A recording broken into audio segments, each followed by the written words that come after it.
Welcome to a new episode of Product Directions Podcast, 100 Product Strategies. We are your insider access to top product leaders shaping the strategy of the most diverse industries today. I'm your host, Nacho Basino, and I'll be digging into the real-life situations, problems, and frameworks used for strategy with product people all around the world in all kinds of products and markets. While there is no recipe for success, listening to others' experiences may give you the edge you need to solve your next strategic challenge.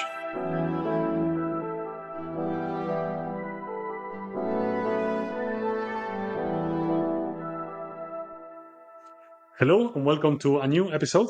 Today I'm super happy because I'm with Frank Harris, who is VP of Product at Slack, and also has an interesting experience in other companies like InVision, which I've been a user for a while.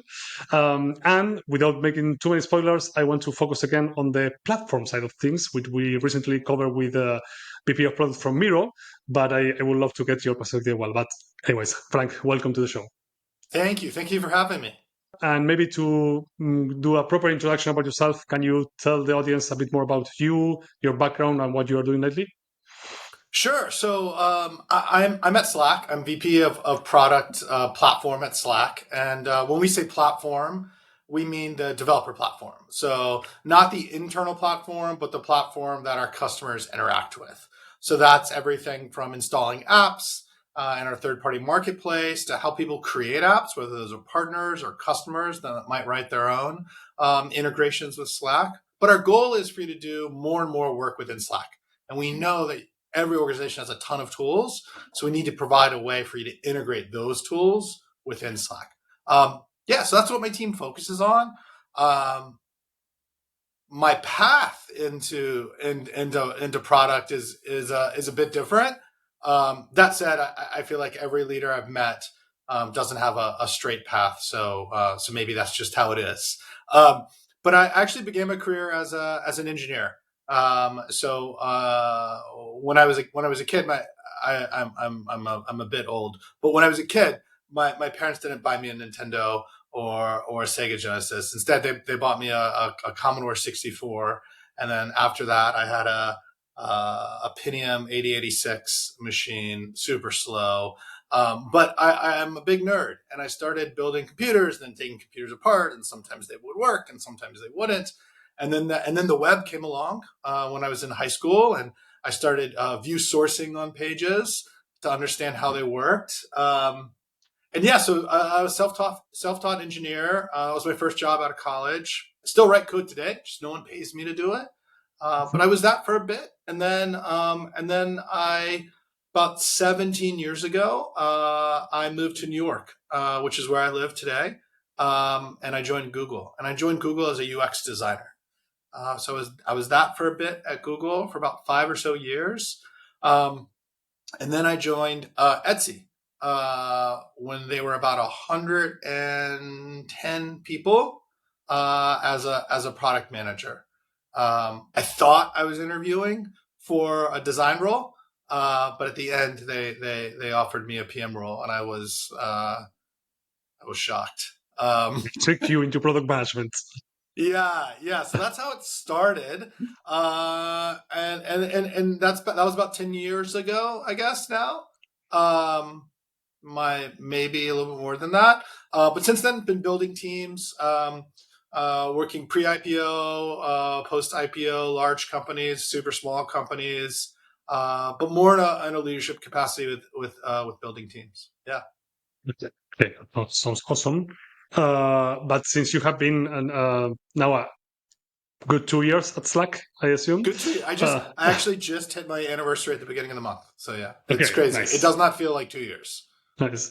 I would like to explore a bit, not necessarily how you landed into the position, but more on the how it was when you had to start creating the strategy for your group, if that was a thing, or maybe trying to understand how you receive a strategy or craft a strategy or how that fits in the story. Yeah, But then it's a really good question. So the Slack platform has been around almost as long as Slack's been around. So it's not like I arrived 2 years ago and I was like, hey, we need a platform, right? The platform already existed. And prior to joining for the previous year, the team had largely been worked on this is not exactly the right word, but like rewriting large parts of the platform. Um, and and so that's the moment that I walked into. So let me give you some context on what we were doing. The Yeah. platform had been very, very successful up until that point. I mean, still is. The platform is very, very successful. However, we kind of took a step back before I joined, and we asked ourselves some really big questions like, what would we have to do to grow platform usage by 10x? What would have to change? Like, what would be what are the largest, not the small paper cuts, what are the largest blockers that's impeding 10x growth, right? It was a humbling experience, right? Because we had built this thing that was really successful, right? Everyone talks about the apps that they have in Slack. And yet we were like, okay, let's ignore that for a moment. Pretend like that doesn't exist. What would have to exist? And our answer to those questions became kind of the bedrock for what we call our next generation platform. And so that's what the team had been working on for the year prior to me arriving. Okay. So fast forward to me joining, we're about ready to approach closed beta. And for the first time ever, we're going to also add a monetization component to the platform. So up to this point, platform had always been free. Going forward, platform would mostly be free. There would be some advanced functionality we would charge for.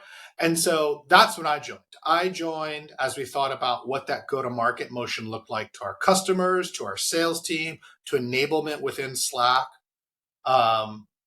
Everything from like systems integration to how we sell, how we talk about it, as well as the pricing strategy, how we get partners in the ecosystem to build out. So in a lot of ways, even though the platform existed, it was almost another 0 to 1. Mm-hmm. We weren't starting from scratch, but there was a lot of fundamental work we had to do as we brought this thing that looked similar but was actually different go to market. And it didn't replace the existing platform. This was complementary to it. So we were just increasing capabilities for people. Yeah, got it. I have a couple of questions on that. Yeah. The first one is, how did you define? You mentioned that the platform has been successful so far. How was success defined in this scenario?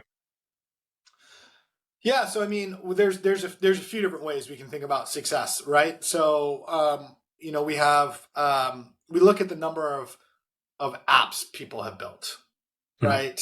And so on our Slack platform, you can go to the app directory and you can install an app, right? Or you can write your own. Yeah. And there's about 2,600 apps in our third-party app directory that are free to use. You can grab and go. And we don't release publicly, but there's more apps that people have built internally, right? So that was an early signal that, okay, there's a strong desire for people to bring their tools and integrations into Slack. Other things we look at might be the number of messages in Slack that are driven by an integration, right? So that could be something else.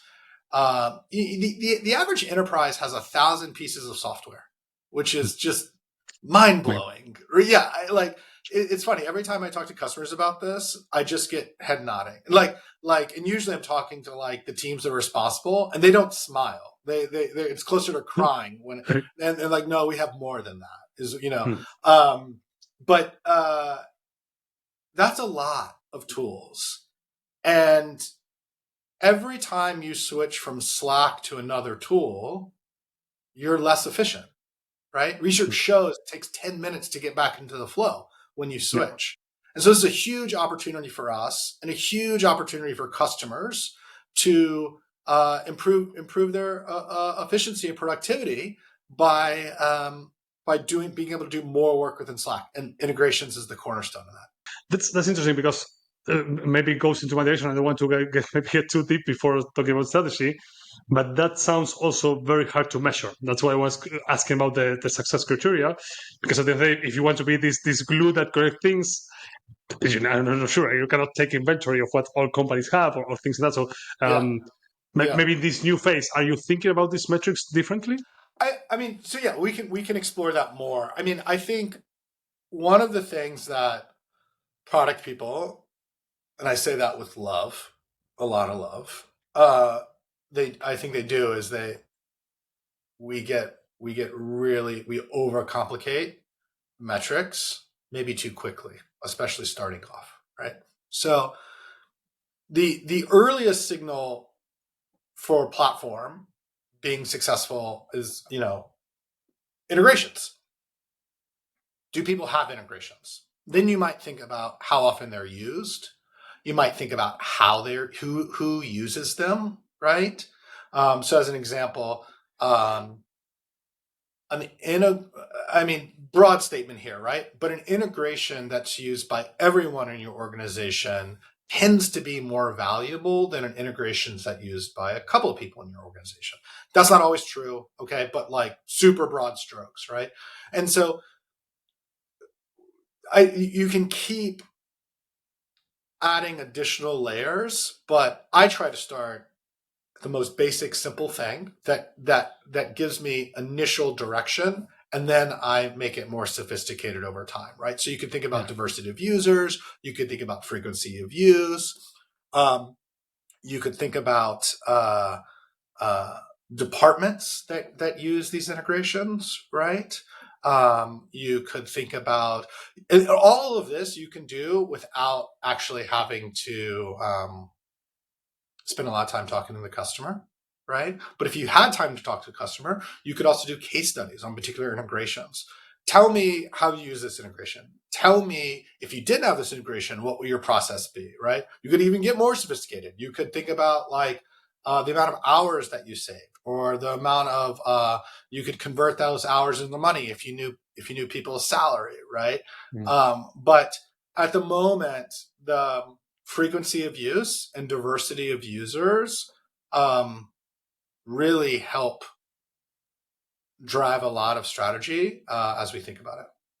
Mhm. That makes sense. So at the end of the day, what you are doing in the platform contributes to a bigger picture of usage and diversity of users. So I guess that is a good way Totally to load right. up. Like it's possible, right? Like I don't know when you first started using Slack, but most companies when they first start using Slack, it starts as a department tool. It starts as a way for PMs, designers, and engineers to use Slack, right? Yeah. And then in some organizations, it grows to everyone using Slack.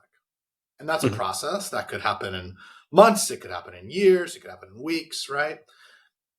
It's possible that the right integrations could drive or accelerate that growth of Slack within an organization, right?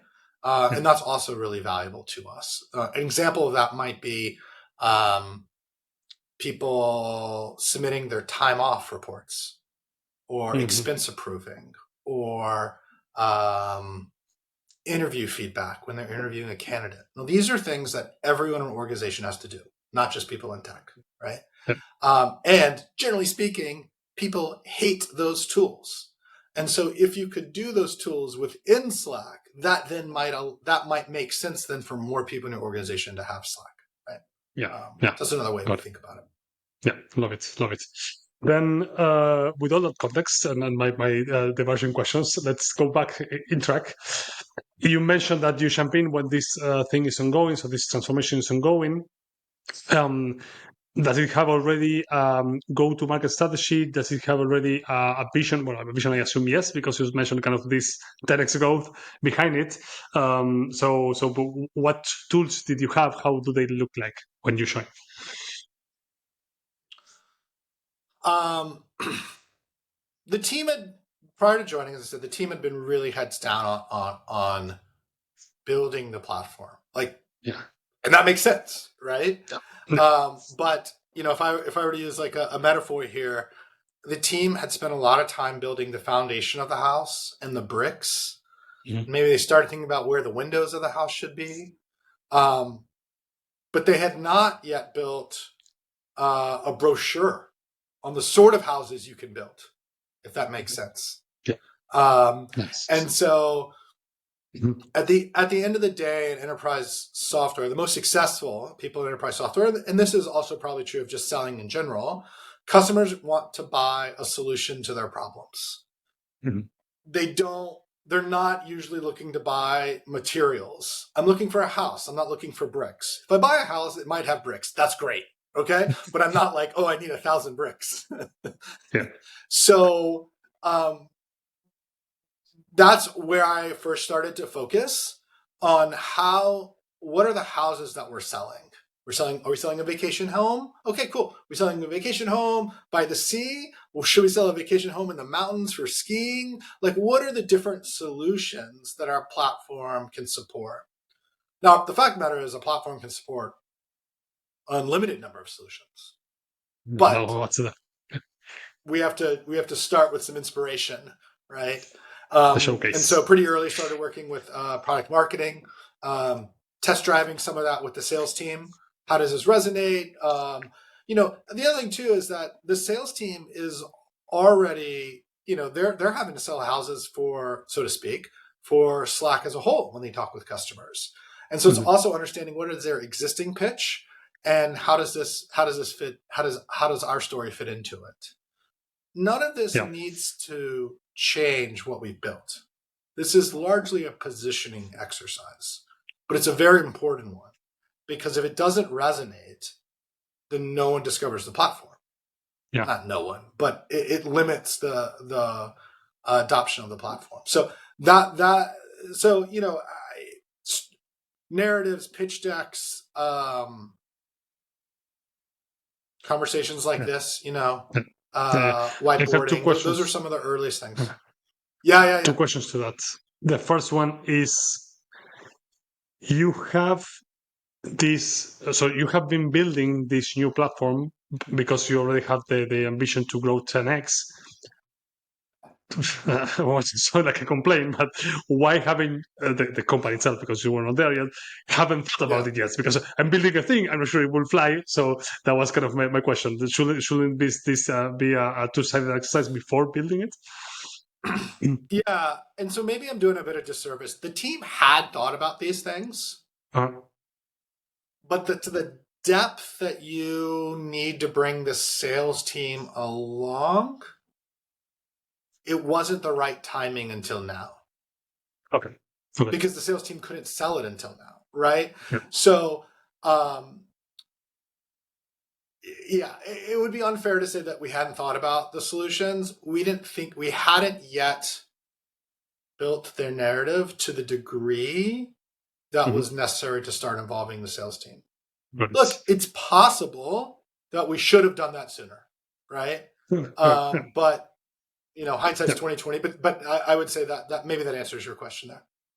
Yeah, I got it. And the second part is how much of this definition that we are doing, this inspiration, these pitch decks, will influence the upcoming product strategy. So is this something that's already building on top of what we have, or do we need to build more features or? Yeah. So it's a good question. There's maybe a couple parts here. So since we're evolving our platform, we had a strong understanding of the use cases that people would use this for. Yeah. Right. We were just building a platform maybe in a more efficient way for us and for them. But the use cases were very similar. There was also third-party comps, whether you think of Zapier or Workato or ServiceNow, that do similar things to what we were looking to do. So we were creating our spin on this automation, efficiency, productivity platform, but it wasn't completely bespoke to what was already in the market. So for that reason, we were kind of using our own blueprint, and we were also looking at where customers were to figure out where we were driving. We weren't imagining a new product that had never existed in the world before. Yeah. But that doesn't exactly answer your question. I want to give that context though. The pitch decks and the narratives did not influence product strategy. Okay. It was just it was just communicating the value and the inspiration for what we were building. Got it. Got it. So more of sounds like more the go-to market, which is a bit distant from kind of or after building the product. Yeah. I mean, we would Mm. do other visioning exercises, but that they weren't solely go to market focused. And those visioning exercises would influence the product Mm. strategy. But for this, no, it was very go to market. Like how do we frame in the best possible scenario and light the work that we built. Perfect. Perfect. Then, in the last 2 years journey, so we got to the point in when you joined the company. But at one point in this journey, do you feel the need to either iterate the strategy or create a new strategy or consolidate it or pivot somehow? Just to give us some context on, okay, was the time in which probably we set up a new strategy or Yeah. we work on it. Yeah. So I would say largely things are panning out the way we thought they would. And we're building a platform and business that will be measured in like minimum 5 years, just being realistic, right? Like it takes a while to build these things. And so remember when I said we wanted 10x usage of platform? So there were three like beliefs, let's call them beliefs, tenets, principles, that we felt we needed to do to make that true. Okay. So one is we wanted to reduce the burden of creating an integration. So prior to this, in the existing platform, if you wanted to create an integration, you had to create your own infrastructure to run that integration on. And in some companies, that means you had to buy a server, or you had to get it provisioned, or you had to work with the security team, or you had to have a budget. And we thought that for every individual that went through that maze, there's probably 6 or 8 or 10 people that said, it's not worth it. And they just stop right there, right? Yeah. Because, they have 18,000 other things to do, and like they don't want to go through that bureaucracy, right? So we said, okay, we need to lower the barrier for creating an integration. So our answer to that is we've created a serverless environment that you can deploy your apps on at no additional cost, and it has the same security as the rest of your Slack instance. So we were like, that's turnkey, that addresses that, right? Second thing is we wanted every line of code that someone wrote to be more valuable in the new world versus the old world. And the way we accomplished that is as part of our like refactoring of parts of our platform, we made it more modular. And so if you wrote a function over here, you could then leverage that function in another integration over here, and then over here, and then over here, and over here. We thought of this internally as like Lego blocks. So you could stack them together. Because the phenomenon that we saw happening was for someone building an integration, maybe they built it for department A. Maybe they built it for the marketing team, right? The IT team built an integration for the marketing team. Marketing team loves it. They love it so much, they're telling all their friends in the organization, right? And then the PR team sees that and they're like, oh, we want that. And we just need to make 2 changes. And so the IT team seems fine, right? What they have to do is they have to duplicate the code base. They have to they might have to get another server to run it on. Okay. They do everything they did before. And then they have to start making those tweaks. And then when they talk with PR, it's not actually 2 tweaks, it's like 10 tweaks, right? Because that's how it is. And then they launch it. And the IT team kind of becomes a victim of their own success because now they have increased surface area for things they have to manage. And this does not scale. So fast forward to our kind of goal of making every line of code more valuable. We wanted to make it more modular so that IT team would not have to create 2 distinct integrations. That would just be one integration, and they could easily add support for that PR team. And then the third thing that we wanted to do to kind of make it 10x is we wanted to give more power to non-technical users, to people that didn't write code, to create very robust integrations and workflows. And you could almost think of those three beliefs as phases. So we've done the first phase and the second phase, and right now in this journey post-launch, we're really focusing a lot on how we provide more, not capabilities, but how we make it more intuitive for non-technical users to build very powerful integrations, right? And so we have a low-code tool, but we think about things like templates, we think about things like variables, the usability of this tool, how you discover this tool. I mean, the good news for us is that's kind of Slack's sweet spot, right? Like Slack took an enterprise product and gave it a real consumer feel to it. That's very easy to use. And so that's the playbook we're following as we try to bring more power in creating workflows to non-technical users. So that's where we're at in our execution. The team is super focused on it. We're doing a lot to make it easier to use. But that's where we're at. And I imagine as we get feedback from users, we'll continue to iterate and maybe like course correct on how we realize that vision. That's a good point, because my next question is going in the lines of, do you have this big driver or strategic pillar, let's call it that way? Do you have something that connects to more concrete plan or more concrete quarterly, I won't say roadmap, but quarterly objectives that the team may handle? And how is the process of splitting this into more concrete things? Yeah, so we do quarterly planning. I would say that for our level of maturity in our products, relatively young, right? We launched publicly to all customers last May, so still early, right? Because one other thing about a developer platform, and this was something I was going to share later, but I'll go ahead and say it now because it's perfect timing, is we can build these raw materials and these experiences, but our customers have to have the time to build, right? And have to have something they need to build.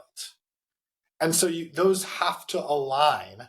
And in the exception of very few companies, everyone that's building these workflows and integrations and automations, and I'm using those all interchangeably, but it's no one, except for very few companies, it's no one's full-time job to do that, right?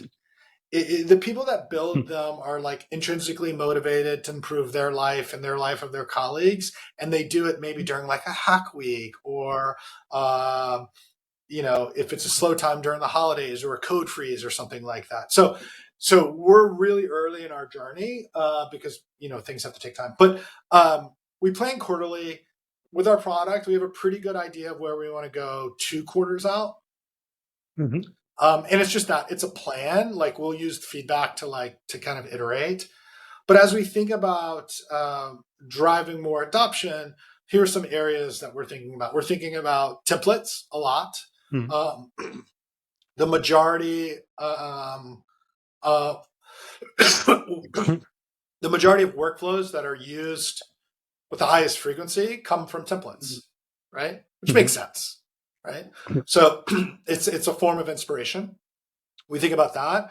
We think about the overall low-code builder experience. We think about what are the Lego blocks we need. Maybe those Lego blocks Slack needs to build for you to build a workflow, or maybe we need to work with a partner to build some. Yeah. Right. Yeah, and then we also think about how we share workflows with each other internally, because that's another way to drive discoverability. Love it. One follow-up question to that is, how do you uncover these things that you think about? So this is what topic I call about or mention as the insights we are having to decide what to focus on, and how are these insights being collected by the team, and how are they shared in a beer board, or what is the way of collecting this and try to think through them? Yeah. So no surprise to you, and I'm sure others. At Slack, we use Slack a lot in our product development process. Shocking, I know. So a few ways we do this. Every feature we work on has a dedicated channel to that. And usually there's multiple versions of that. There's a channel for the team that's building it. There's There's channels for feedback, right? Of Mm-hmm. if the sales team or we hear things from customers with our support team of people having issues. And so that's one way we organize. Something else we do is with all of our roadmap planning, we record clips. And then we share them asynchronously. So we do that for roadmaps as well as customer feedback. So when we get into a room, we can just jump into the most interesting part, which is the discussion, and we don't have to do a lot of like table setting. The other thing that we do, and this is where it kind of ties back to go to market, is I gave an example of we think about like what are the building blocks we need, right? Yeah. Like what are those third-party integrations that we need? Well, that goes back to the go-to-market. What are the companies that we're trying to sell this to? Or a better question is, what are the departments we want to sell this to? Now, the answer is every company, every department in time, okay? But this quarter or next quarter or for this year, what do we want to focus on? Because if you told me we want to focus on automations for PDE, product design engineering for tech teams, I would go Jira, Atlassian, Trello, all the DevOps tools, right? I would do that. If you told me marketing, I would go campaign management, campaign monitor, MailChimp, Google Analytics, Tableau, right? And so we have to think about like what is the customer we're going after? What are the integrations that they need? Otherwise, we might be building integrations that no one uses or no one uses right now. And then we're like, oh, why is no one using our integrations? Well, we have a mismatch here, right? We build integrations for a department we're not focusing on. So this is a way that we do try to keep close to our target go-to-market customer. That's a great spot to pick your brain a bit further. How do or even whom participates on that decision and how it's decided? Because I assume that, you can say simply, volume of users, or I will go for call centers because they are huge in number of users, or you might say, hey, this is a more strategic customer, or if it's more sales driven, or it's more like product opportunity driven. Yeah. So I see a lot of different angles you can take there. Yeah. Yeah, no, there's so many different ways you can take it. And I would say that, so a few things. There's so many different ways you can take it. The other thing to keep in mind is that because we are a platform, even if an integration doesn't exist, the customer could write their own to do that.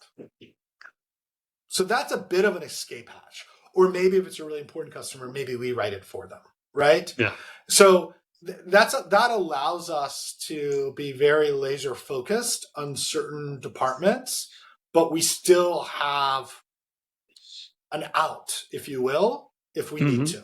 We can still flex to that if we need to. Now, those conversations, how are those decisions made? So those conversations are very strategic. And so we'll start talking about it as a team at the lowest level, and it will work its way up to our Slack executive. So when I say that, I think about my boss, and I think about his boss, which is our chief product officer as well as our CTO. And our CTO is also a founder. And I think what's important to realize, and what I was talking about here, which user we go after, it's really just about where we start. We want to go after all of those users. We want to go after tech teams and the marketing team and sales team and customer service teams and all the departments of an organization. It's where we want to start. Where are we going to get the best feedback? Where are we going to iterate the product the fastest? Where are we going to learn the most that then maybe allows us to scale faster later? And for us, it's focusing on the tech and the tech community because they already use Slack. They already use a lot of these integrations. We think that they'll probably be the most vocal group that will give us feedback, which is useful as we're building.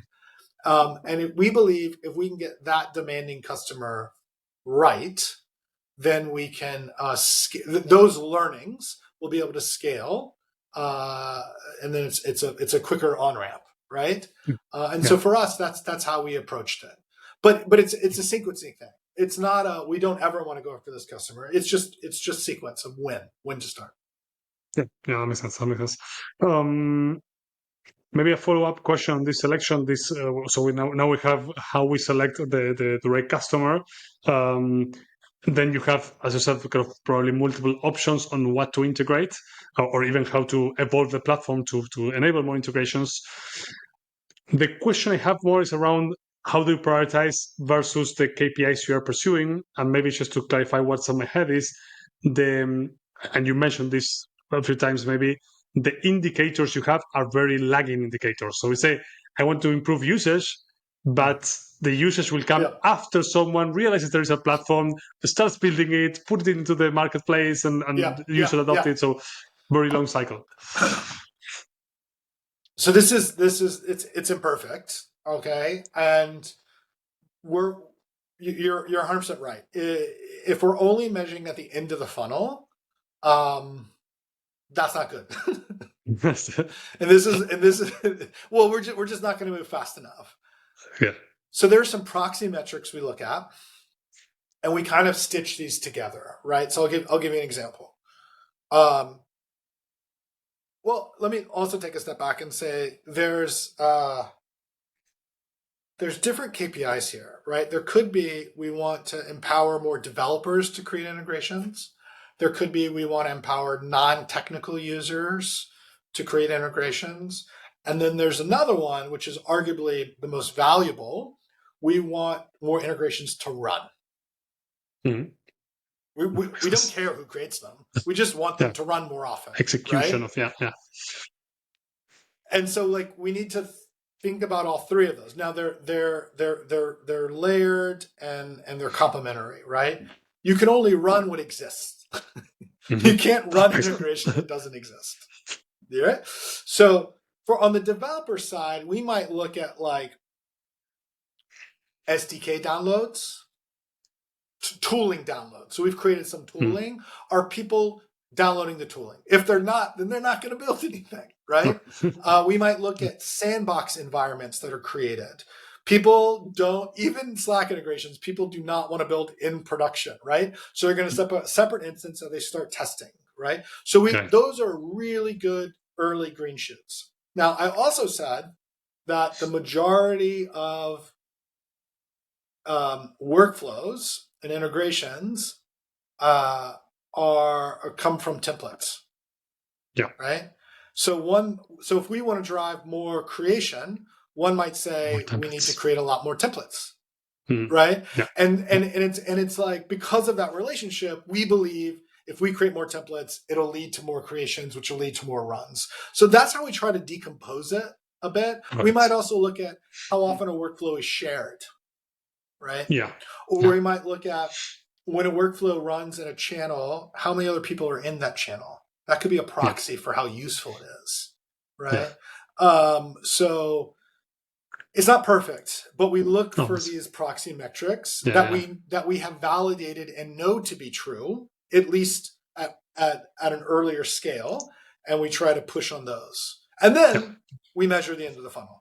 Right? Yeah, absolutely. So the lagging will be there, but probably, and it goes back to what I was saying, just the feedback loop you get on the end of the funnel is so long that it will not super useful for product decisions. It's so long, right? I mean, there's other things we do like webinars, we do customer engagements. Are those being attended, right? Like those are more synchronous, but they can also be an indication. Yeah, got it. Makes sense. Okay, so then maybe some final questions to the strategy process. The strategy itself, in the three pillars or the quarterly plans, they do you have some sort of document for that? They live somewhere. How do you share them on Slack? Yeah. So we create. There's a few artifacts we create. I mean, the team always a lot of our teams use Jiras and write up epics, right? But those are not what we would share with executives. Probably the most common thing that we share with executives at a quarterly plan, it is a deck. It is a slide deck. Okay. But I would say within the quarter, we also have meetings with executives, and those tend to be more one or two pager, Uh-huh. just pros. It could be a deck, but I would say quarterly plans are almost always a deck. Yeah. It tends to be the best visual when you're doing a clip and you're talking about your plans. It works better than a document.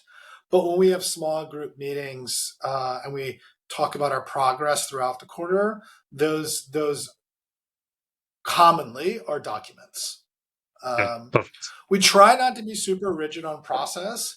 Where we have templates or like we want the deck in this particular format, it's meant as a way for people to be able to create the artifacts faster versus like if you don't use the right font, I will not acknowledge your plans, right? Yeah. It is an aid in creating these artifacts for discussion. It's not a Okay. substitute for Sense. strategy. It's not crazy rigid. And if you don't want to use a deck, like your hand doesn't get Yes. slapped or anything. They're Okay. meant to be aids. Okay, perfect, perfect. And then maybe that's a bit related to what I was going to ask later, which is the connection between the platform strategy, which seems to be very, very solid and kind of in the platform team, to the other parts of Slack. So maybe it's around the lines of how it's connected to the bigger picture, like the Slack vision overall, and maybe how you collaborate with your Yeah, peers, assume there are peers, like I know the Slack communication tool itself or things like that, how you integrate. yeah. No, it's a good question. So I would say it happens probably in two different ways. So one, um, going into the year, we do some high level product strategy work. We as a company, usually it's my boss and his peers and the chief product officer, but they'll think like super high level, like how is our offering going to all stitch together? What is going to be our focus, right? Yeah. This could be thematic. It's not implementation details at all. That provides a baseline for coordination between the large pieces of work that everyone's doing. Yeah. It sets an expectation. Yeah. As an example, part of that might be part of a vision that might be given at that kind of yearly or twice a year level is we really want to focus, I'm making this up, but we really want to focus on helping customers automate more of their tools within Slack, Hmm. right? And Yeah. so that's something largely that the platform team will carry Yeah. on, but they'll sometimes need help from others, right? But by saying it at the high level, it gives me permission to now go and speak with others and say, remember that? So this is kind of what we're doing now, right? Sorry. And what that might look like is, right, exactly. So what that might look like is the rest of Slack is building amazing tools, right? Whether it's huddles or clips or Canvas, right? So much functionality. Or they revamp the save to list items. We might have an ask to go to them and say, we want you to build a Lego block for your feature so people can then tie that into an integration that they're doing, right? And Yes. so that might require quarterly collaboration, right? Hmm. But it's under the overall strategy that's kind of given at the high level. And as an example, in that last example, we do work with the feature teams on building those blocks, and we've actually created like a kind of like a how-to guide to make it as easy as possible for them to build to build one of those steps, and then that also drives usage of their product, right? That's awesome. So they So create they collaborate to the platform by integrating their features into the Lego Plex. That's super yeah, cool. and we have precedent for that Slack, except for like high level like monitoring and authentication APIs. Feature teams own their APIs. Okay, great. That makes sense. So That's a good. in some ways, like a Lego block is like another kind of API, if you Yeah. will. Yeah. So it would Yeah. make sense for them to own that too. Great. But we're going to provide guidance. We want to make them as efficient as possible in creating it, right? Yeah. Yeah. Yeah. Okay, I love that. I think I'm being cautious time because I think we cover a lot of ground, and probably all the processes are now laid out. I want to ask my typical closing question, which is, what's one learning about strategy that you had in the past and we didn't cover through the questions we went through today? I think one thing that I have, maybe I knew it, but in the last year I was reminded of it, maybe even learned it again, if you will, is even in large companies, and maybe this is especially true of large companies, um, it's easy to drift from being super close to your customer because you're very focused on the work that's in front of you. And I think we talk a lot about that in our industry as we build products, and there's ways for you to collaborate and reach out and talk with customers. But in enterprise SaaS, another one of your customers is your sales team. And product-led growth is amazing, but you also need to understand your sales team as a customer. And so since launch of our new developer capabilities of our platform, I've done a lot of customer calls. In like 2 months, I probably did 100 customer calls, riding shotgun with the sales team. And you think about it, like the sales team gets 30 minutes with a customer, and that 30 minutes they're gonna pitch some new capabilities.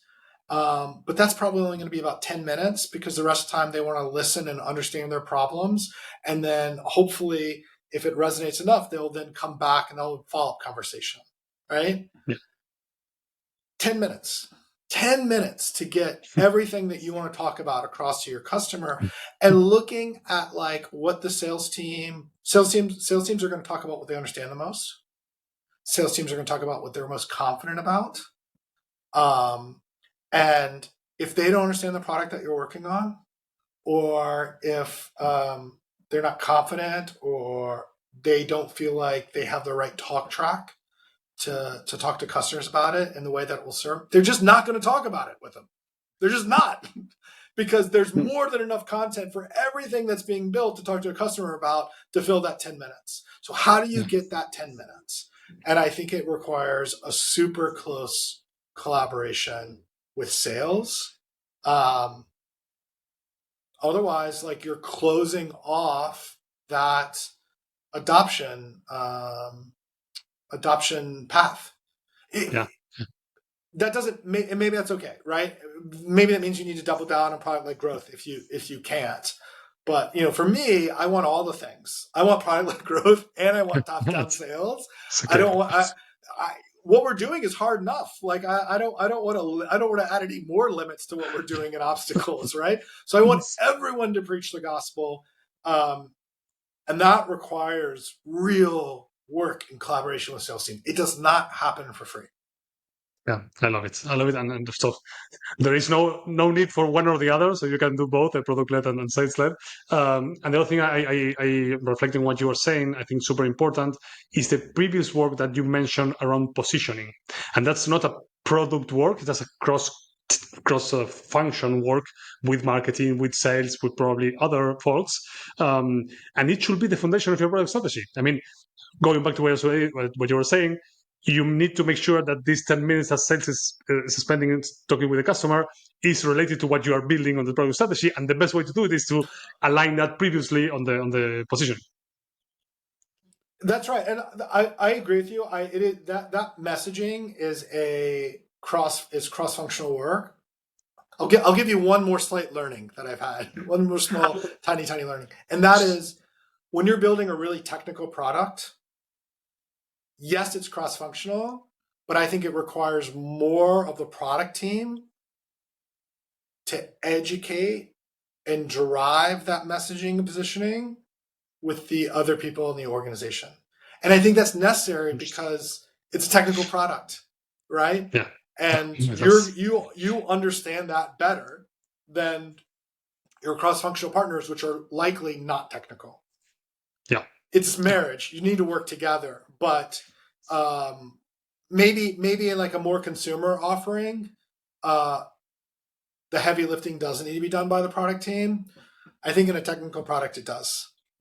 Love it. Love it. That makes a lot of sense. Okay, Frank, this has been wonderful. A lot of learnings, a lot Amazing. of insights. Where can people find you if you want to be found, and how they can support you if they can support you in any way? Yeah, so I'm on X, I'm on Twitter, whatever we want to call it. My handle on all the platforms, whether it's LinkedIn or X, is Hire Frank, HireFrank, as in I want a job. I do not need a job, but I bought that domain hirefrank.com my last semester of college, and I've just kept renewing it every year. It truthfully makes my employers nervous because they worry that I'm not happy. But I think they should be a little nervous, right? Because we're all free agents. So Exactly. you can reach out to me on my website, on LinkedIn, Twitter, X, whatever. Come find Lovely. me. Lovely. Thank you very much. And yeah, thanks for all the insights you shared today with us. Amazing. Awesome. Thank you. I hope you enjoyed this episode of 100 Product Strategies, the podcast by Product Direction. You can also follow us on Twitter, LinkedIn, or Instagram to get access to free weekly content that helps product people upgrade their skills and become more successful.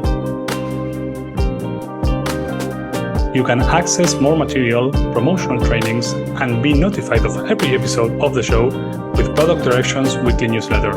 Join thousands of product leaders by registering in productdirection.co.